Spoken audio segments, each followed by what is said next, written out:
Alors, salut les amis, j'espère que vous allez très bien. On se capte aujourd'hui pour une nouvelle vidéo. On est plutôt en mode relax. On se détend, on prend du popcorn s'il le faut.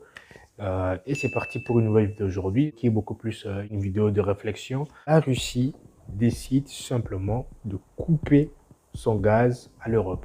On sent vraiment que chez les Européens, il y a une certaine panique à l'idée que la Russie n'est plus alimenter l'Europe de son gaz, ce qui plongerait bien sûr l'Europe dans une catastrophe inimaginable parce que la majeure partie des pays européens dépendent à beaucoup de pourcentage du gaz russe en fait. Surtout l'Allemagne, il faut bien le souligner parce que l'Allemagne dépend vraiment du gaz russe parce que le gaz est d'abord amené en Allemagne et par après l'Allemagne juste distribue à d'autres pays européens, etc.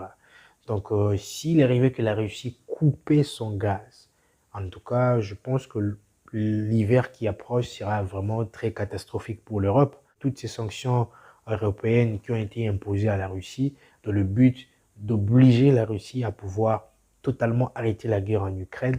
Mais on remarque que c'est comme si l'Europe s'est pris en fait dans son propre piège parce que hormis toutes ces sanctions, la Russie continue à fonctionner comme d'habitude. Donc, la Russie a mis en place des alternatives pour permettre à ce que son économie ne puisse pas s'écrouler.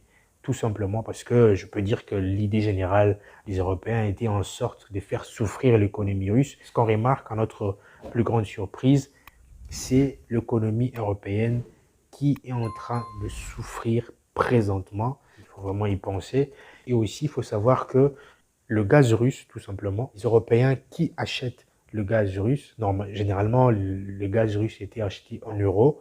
Alors là, maintenant, le gaz, pour ceux qui veulent acheter le gaz russe, les pays européens, désormais, ça ne sera plus en euros, mais ça sera en roubles, ce qui donne une valeur de plus au rouble. Et si vous remarquez récemment, on a vu que les dollars et l'euro étaient pratiquement au même pied d'escale. Donc c'est une situation qui date, je peux dire, plus de 20 ans qu'une telle situation n'est jamais arrivée. Mais aujourd'hui, c'en est le cas. Mais au contraire, le dollar reste intact. C'est vraiment très bizarre parce que on remarque que les États-Unis, dans toute cette histoire du conflit entre la Russie et l'Ukraine, restent intacts. Au contraire, je pense que les États-Unis s'enrichissent encore parce que tous ces armes qui sont fournies à l'Ukraine, qui vaut des milliers, des milliards de dollars pour armer l'Ukraine, etc., sous prétexte d'aider l'Ukraine à se défendre pour empêcher la guerre. Mais comment arrêter la guerre tout en fournissant des armes? Donc, c'est un peu ça la logique, quoi. Donc, on peut dire que c'est une logique qui laisse un peu à poser des questions. Comment on peut arrêter la guerre, mais tout en fournissant des armes? C'est un peu contradictoire, voilà, dans ce que je peux dire. Moi, je pense que la meilleure solution serait simplement le dialogue. Parce qu'il y a vraiment beaucoup de dégâts qui ont été commis à cause de cette guerre. Mais qu'est-ce qu'on en tire, en fait?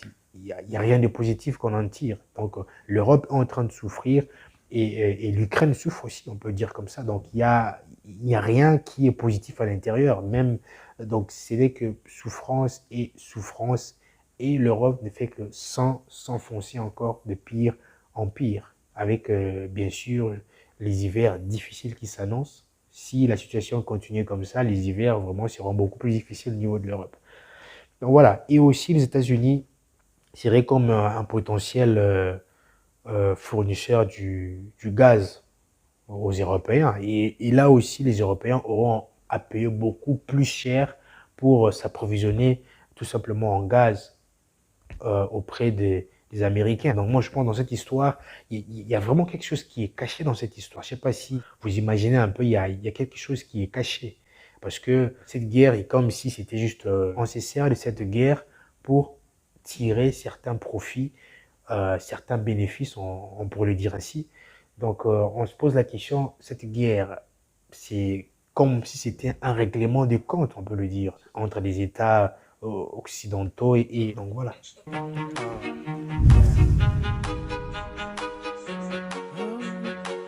Most beautiful, I just wanna wait.